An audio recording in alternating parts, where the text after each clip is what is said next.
Mateus capítulo 28, a partir do verso 1 em diante, que diz o seguinte, irmãos: No findar do sábado, ao entrar no primeiro dia da semana, estamos em que dia? Primeiro dia da semana. Glória a Deus, irmãos. Maria Madalena e a outra Maria foram ver o sepulcro. E eis que houve um grande terremoto, porque um anjo do Senhor desceu do céu, chegou-se, removeu a pedra e assentou-se sobre ela. O seu aspecto era como um relâmpago, e a sua veste alva como a neve. E os guardas tremeram espavoridos e ficaram como se estivessem mortos. Mas o anjo, dirigindo-se às mulheres, disse: Não temais, porque sei que buscais Jesus, que foi crucificado. Ele não está aqui, ressuscitou. Como tinha dito, vinde ver onde ele jazia. E depois, depressa, e dizei aos seus discípulos que ele ressuscitou dos mortos e vai adiante de vós para a Galiléia. Ali o vereis. É como vos digo. E retirando-se, elas apressadamente do sepulcro, tomadas de medo e grande alegria, correram a anunciá-los aos discípulos. E eis que veio ao encontro delas e disse... E eis que Jesus veio ao encontro delas e disse: Salve. E elas, aproximando, abraçaram-lhes os pés e o adoraram. Podem sentar, irmãos.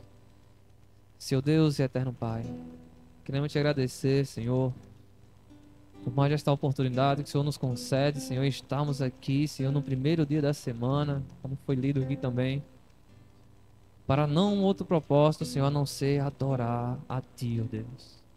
A louvá-lo, Pai, pois isso é a esperança dos nossos corações, em saber que o Senhor ressuscitou. A alegria, Senhor, que tomaram aqueles discípulos, Senhor, é a alegria que vem tomando os nossos corações dia após dia, em saber que o Senhor ressuscitou. A morte não conteve o Senhor da vida. Obrigado, Deus, por tudo. Que essa palavra, Senhor, vai produzir o fruto pelo qual é mandada, Senhor, que seja a tua vontade e não a minha.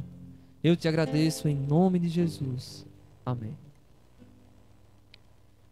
Irmãos, as Escrituras Sagradas, elas não fazem esforços para provar que Jesus ressuscitou, para provar que Jesus se levantou dos mortos. Ela não faz um esforço tão grande, ela não tenta insistir nesse quesito de que Jesus ressuscitou. Ela não tenta juntar provas para isso.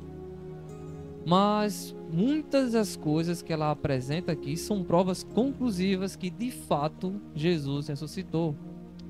Se olharmos para as Escrituras Sagradas, não apenas olharmos, né, melhor dizendo, para as Escrituras Sagradas, ao decorrer da história existe provas suficientes para a gente crer que Jesus ressuscitou. O que foi que Salomão falou aqui no começo do culto, né? Se Jesus não ressuscitou, em vão é a nossa fé. Em vão é a nossa fé. Jesus, ele ressuscitou, irmãos, e foi tão claro isso, né? Quando Maria Madalena e a outra Maria foi chegando aqui no sepulcro, um terremoto grande aconteceu. Os soldados caíram como mortos, né?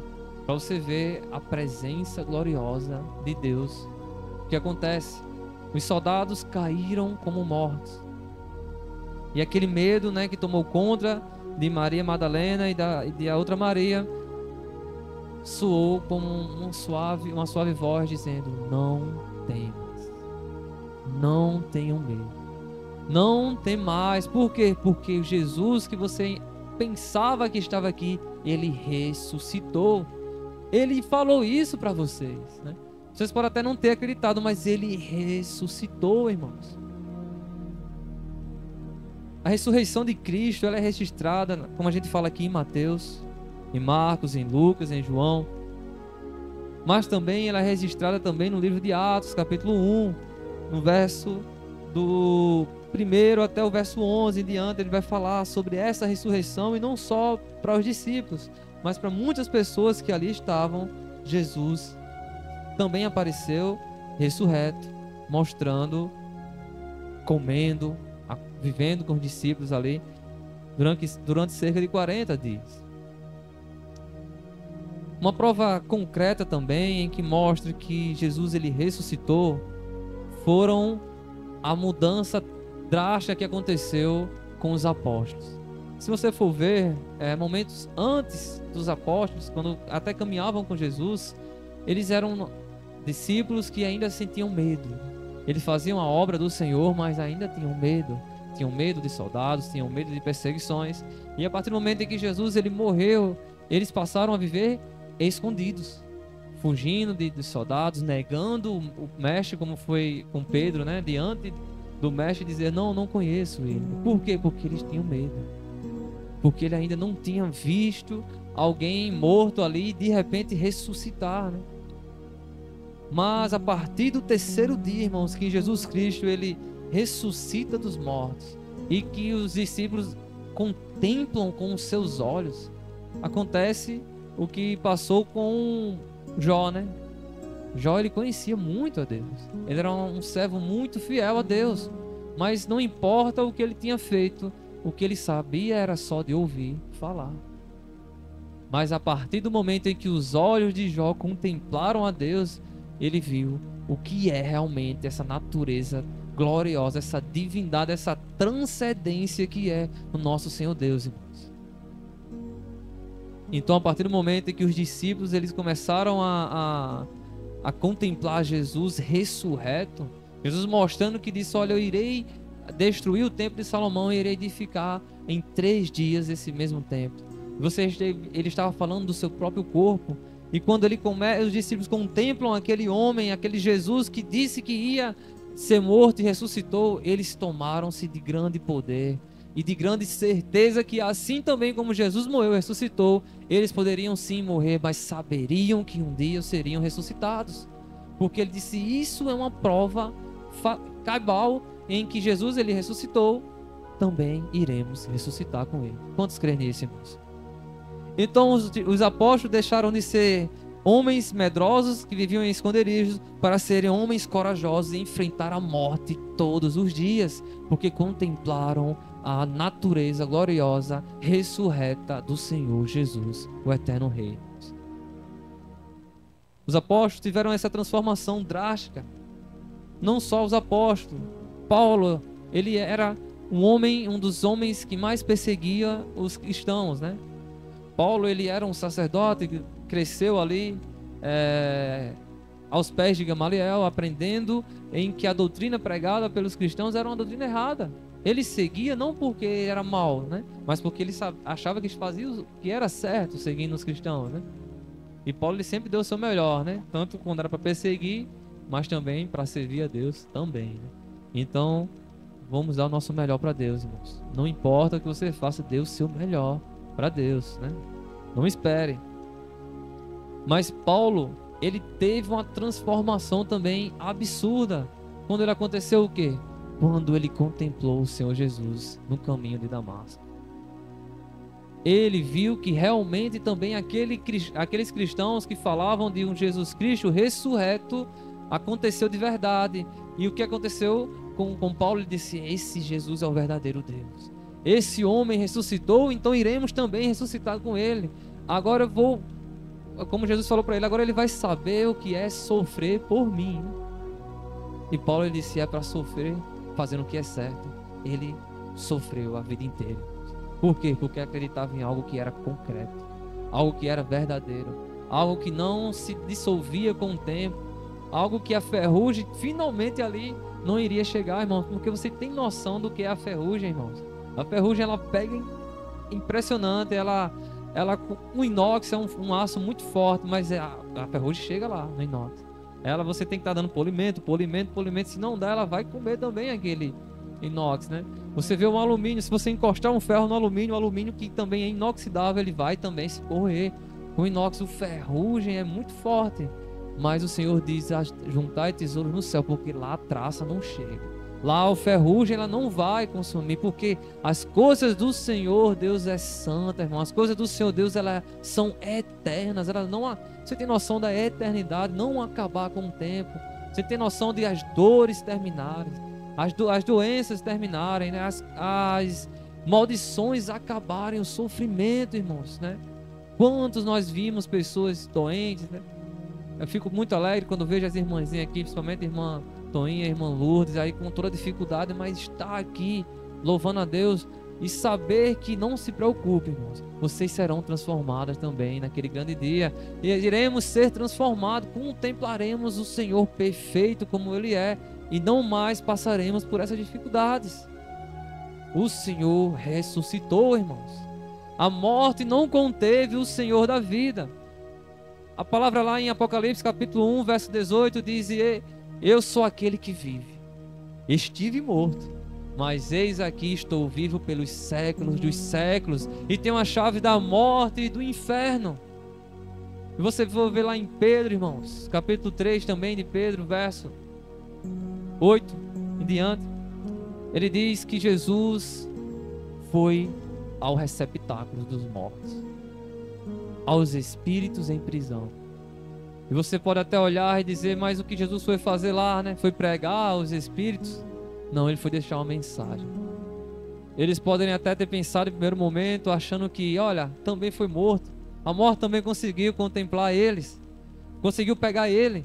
Olha, ele vai vir ficar aqui junto com a gente também morto. Olha, ele morreu também. Ele era o filho de Jesus, ele é o filho de Deus, Jesus, mas também morreu. E Jesus chega lá e foi dar uma sentença. Ele disse, eu vim aqui só para dizer a vocês que vocês perderam. Ele não foi fazer nada. O Senhor foi dar uma ordem aos espíritos em prisão, dizer, olha, se você ainda tinha uma probabilidade, nem que seja pequenininha, que vocês poderiam vencer, essa probabilidade acabou hoje, porque eu venci a morte. Eu venci a cruz. Eu cheguei e cumpri a missão e só vim dizer aqui que eu venci. Não importa os seus esforços, o Senhor permanecerá fiel. O Senhor permanecerá reinando, irmãos. E nada consegue contemplar aquele que criou todas as coisas, nosso Senhor Jesus. E Paulo, ele teve uma mudança drástica porque ele contemplou o Senhor Jesus.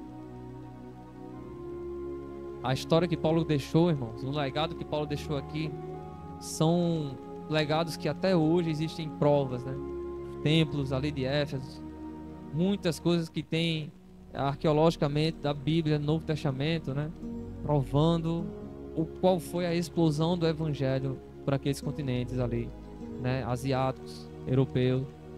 Você vê o quanto ele revolucionou um continente inteiro sem ter celulares, sem ter WhatsApp, sem ter Wi-Fi, sem ter aviões. Ele rodou o mundo inteiro e explodiu o Evangelho por onde ele passou, sem ter a tecnologia. Por quê? Porque ele contemplou algo face a face, o Senhor ressurreto. Ele sabia que ele iria ressuscitar também, e não importava as dificuldades, ele disse, eu vou fazer. Eu sei que isso é verdade, irmão. E se você por algum momento pode até pensar em que o Evangelho, quantas vezes nós, com o nosso ceticismo, né, a gente duvida de muitas coisas que o Senhor pode fazer, né? E passa aquelas perguntas, será que o Senhor ressuscitou mesmo? Será que o Senhor irá voltar para me salvar mesmo? Será que eu serei salvo mesmo? São perguntas em que aparecem em nossas mentes, que são procedência maligna, procedência do inimigo, porque o pensamento que tem que permear em seu coração é dizer, o Senhor ressuscitou de verdade. Homens morreram defendendo isso, homens foram comidos por feras, irmãos. Homens iam para o Coliseu, o que faziam esses homens cantarem em plena morte? O que faziam esses homens a queimarem vivos e começar a cantar glória, glória, aleluia, glória, glória, aleluia? Não cantava isso lá não, né? Estou só enfatizando. O que faziam eles cantarem, irmãos? Saber que um dia iriam reinar com o Senhor Jesus. Saber que o Senhor ressuscitou. O Senhor morreu, sim, morreu, mas Ele ressuscitou. E eu vou morrer, vou. mas eu não morrerei eternamente. Aquele que é o Senhor da vida irá me buscar onde? Não importa se eu estiver na terra, Ele vai me tirar de lá. Se eu estiver no mar, Ele vai lá no oceano e vai me tirar de lá. Não importa onde eu estiver, o Senhor irá ressuscitar a tua vida, irmãos. Ele ressuscitou. Homens foram mortos sem hesitar, porque eles conheciam para onde iam. Eles sabiam de onde viriam. Uma pessoa que vive sem Deus, uma pessoa que vive sem Jesus, ela não sabe de onde veio e nem para onde vai. Nós sabemos sim de onde viemos e sabemos para onde iremos. Sabemos que erramos nessa trajetória, nesse caminho, sim, caímos sim, mas sabemos que o sangue de Jesus foi suficiente para lavar todo o lamaçal do pecado que tinha em nossas vidas. O sangue do Senhor Jesus, ele foi o alvejante que não importa a sujeira.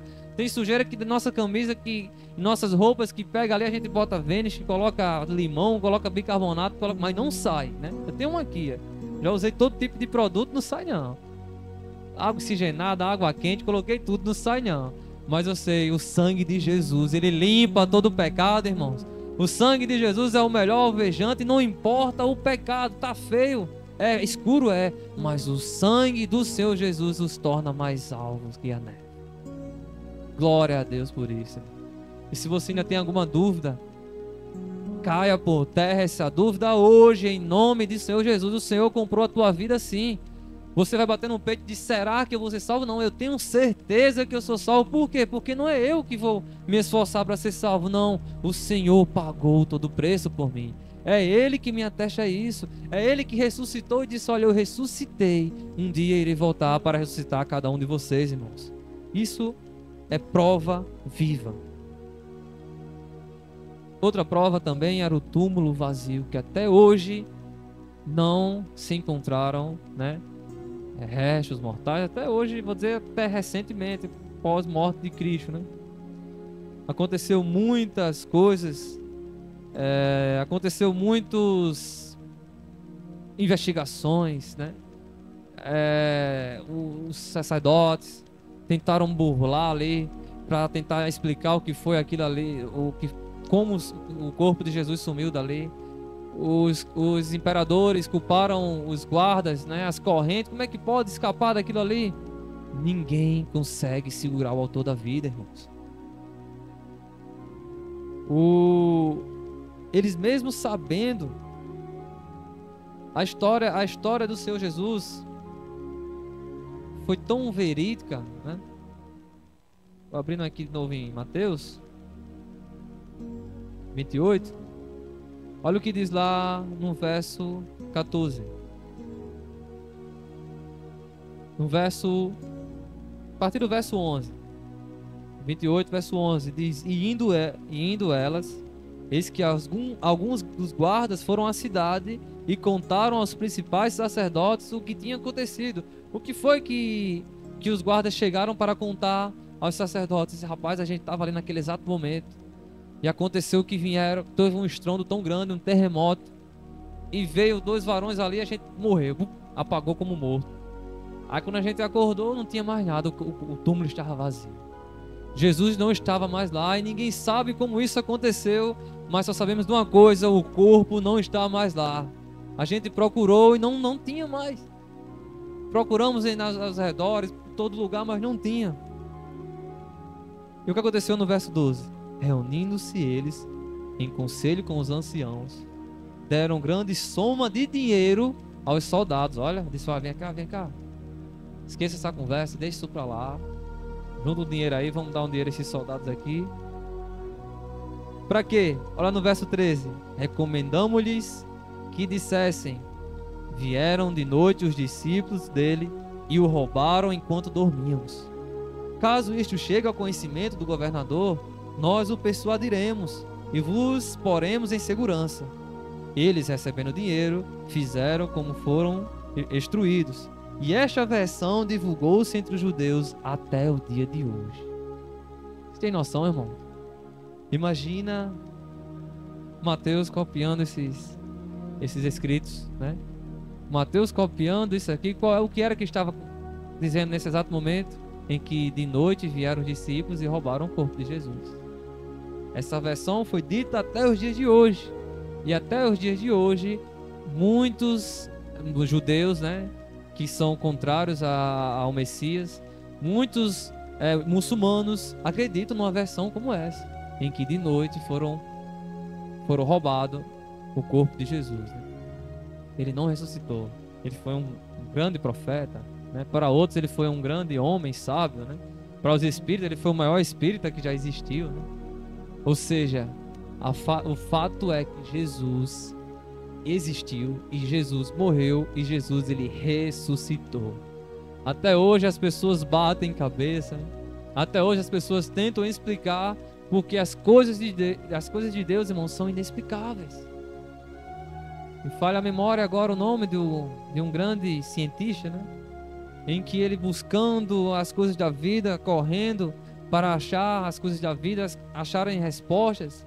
E ele disse que caminhou, ele percorreu, ele subiu montanhas e montanhas. E ele disse, ali quando eu chegar em cima daquela montanha eu vou saber conhecimento de verdade. E ele insistindo, lutando, escalando, subindo, passando por dificuldades. E quando chegou lá em cima, ele disse que quando chegou no topo da montanha, o que ele encontrou? Vários cristãos sentados na cadeira, reunidos, conversando e dizendo essa verdade. Aí ele descobriu que a verdade realmente é que existe um ser superior que criou todas as coisas. Os irmãos recebendo ele, agora você descobriu? Venha para cá para nossa turma, nós sabemos isso desde o começo dos tempos. Ou seja, ele viu que ele rodeou, caminhou por vários estudos, vários momentos para morrer aonde? Em Gênesis capítulo 1. No princípio criou Deus todas as coisas. Isso nós já temos, irmãos. Temos o manual de instruções para a vida eterna, a Bíblia Sagrada. Temos em nossas mãos aquilo que nos limpa e nos livra de todo mal, as Escrituras do Senhor Jesus. Pessoas viram Jesus ressurreto. Pessoas viram os milagres e as maravilhas que o Senhor fez. Pessoas se exporam ao perigo. Paulo no capítulo 1 Coríntios, capítulo 15, Paulo ele faz uma exegese, ele explica detalhadamente a importância de crermos na ressurreição do Senhor Jesus.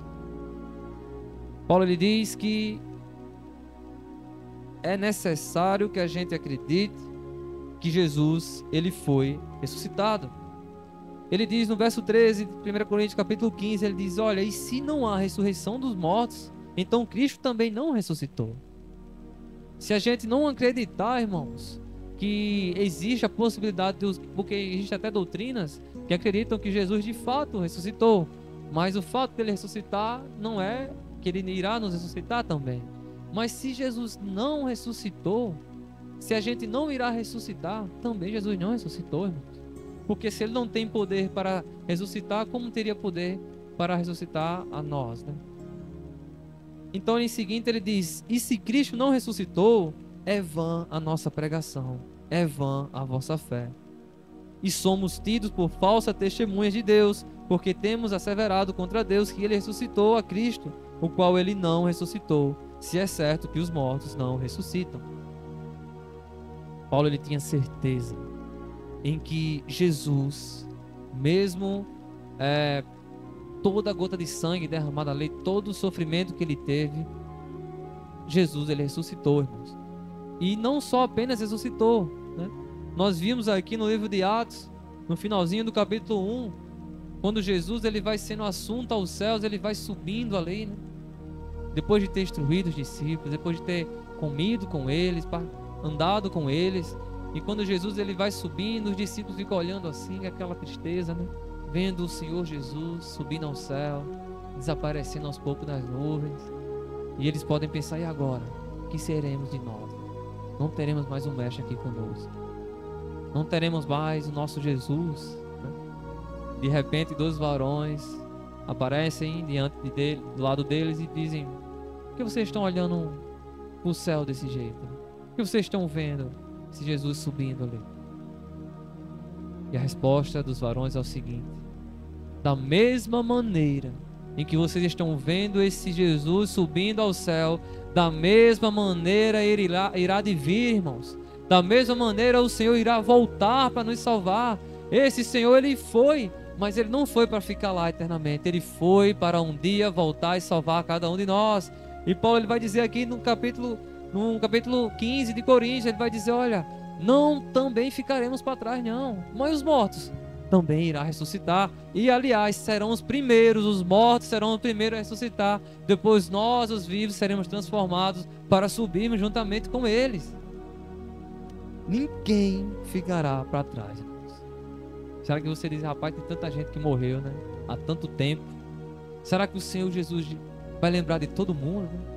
Porque então, estamos em vida e a gente pode até pensar que naquele grande dia nós seremos os únicos a serem vistos, né? Mas eu vou dizer a você, irmãos, você consegue imaginar quantas estrelas existem no céu? Existem bilhões de galáxias, né? E cada bilhões de galáxias existem bilhões de estrelas dentro. Você tem noção? Samuel falou sobre números hoje, né? A gente imaginar 1 milhão de notas de céu, como é que pode? 1 milhão de reais, é difícil de imaginar isso. Agora imagine 1 bilhão de galáxias e em cada galáxia com 1 bilhão de estrelas dentro delas. É muita, mas a Bíblia diz que o Senhor chama uma a uma, sem esquecer o nome de nenhuma delas, irmãos. Grande é esse Deus, irmão, poderoso, eterno, único. Você sabe o que é onipotente? É um poder sem medidas, imensurável, sem ter condição de medir. Então, se o Senhor lembra de bilhões e bilhões de estrelas, como Ele esquecerá o meu nome? Como Ele não irá te ver aí sentado onde você está? Como Ele não irá ver você aí que está assistindo aí pelo nosso canal aqui do YouTube? Como Ele não irá te ver? Ele te vê sim aí onde você está. Ele contempla e sabe todos os seus problemas, sabe os teus medos. Ele conhece o que você precisa e irá responder nos momentos oportunos. Porque Ele sabe todas as coisas. Nós não sabemos nada, mas Ele sabe todas as coisas. Já encerrando, irmãos. Então por que estamos aqui? Se Jesus não ressuscitou? Por que estamos dia após dia acordando, sendo privados, negando a si mesmo, negando ao nosso pecado, tentando olhar apenas para a cruz de Cristo? Por que se Ele não ressuscitou? Isso tem que ser uma certeza que tem que estar no teu coração. Provas existem suficientes. Como eu falei aqui, mais uma vez, pessoas morreram, foram mortas. E hoje, até nos dias de hoje, missionários são mortos para levar essa palavra. Por quê? Porque Jesus sim, de fato, ressuscitou. E Jesus sim, de fato, irá voltar para nos salvar. E o que estamos fazendo aqui nesse exato momento, no primeiro domingo da semana, no primeiro dia da semana, no domingo, celebrando a morte de Cristo. Sim, mas também celebrando a sua ressurreição. E sim, também celebrando que um dia Ele irá voltar para nos salvar.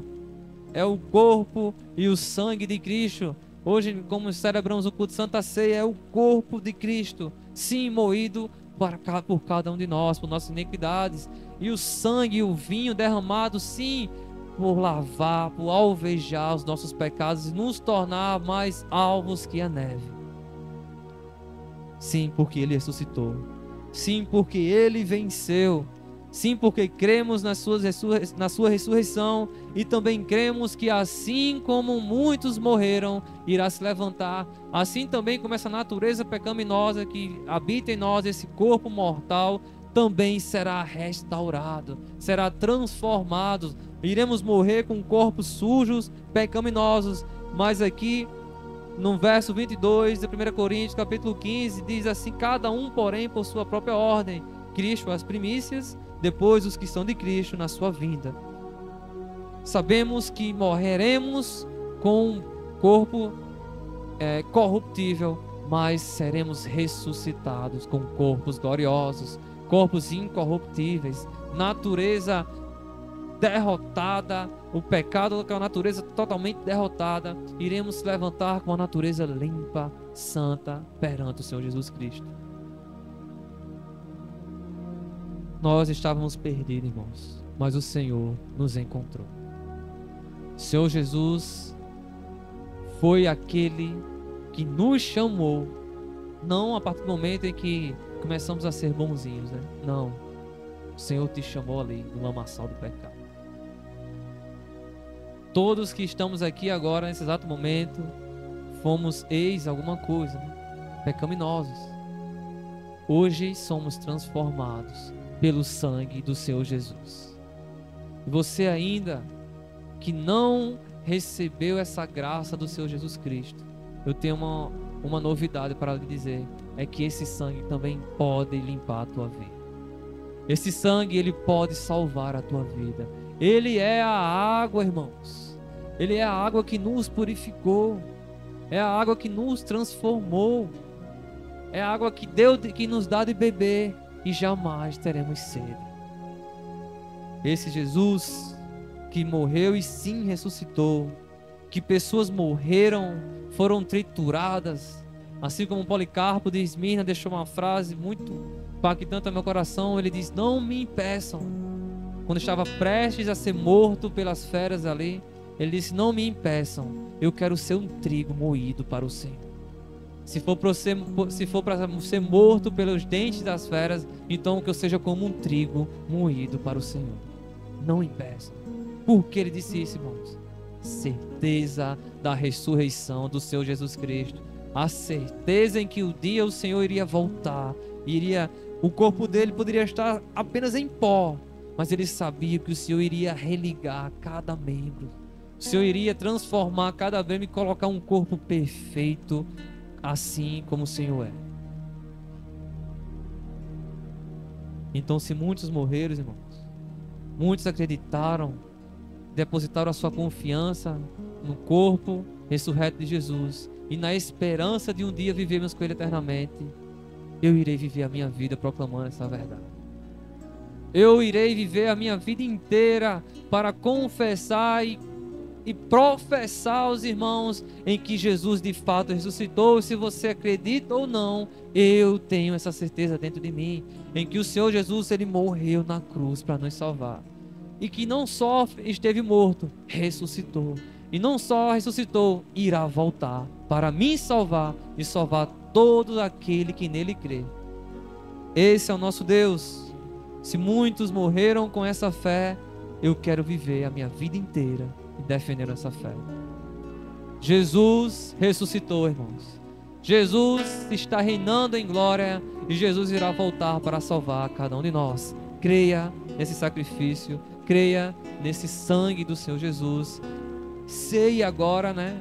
Iremos cear logo mais. Sei com essa certeza, Senhor, o Senhor foi triturado, seu sangue foi derramado, mas eu sei que agora estás vivo pelos séculos dos séculos e um dia irá me salvar, irá voltar para nos salvar, irmãos. Honra e glória ao Senhor hoje e eternamente. Amém.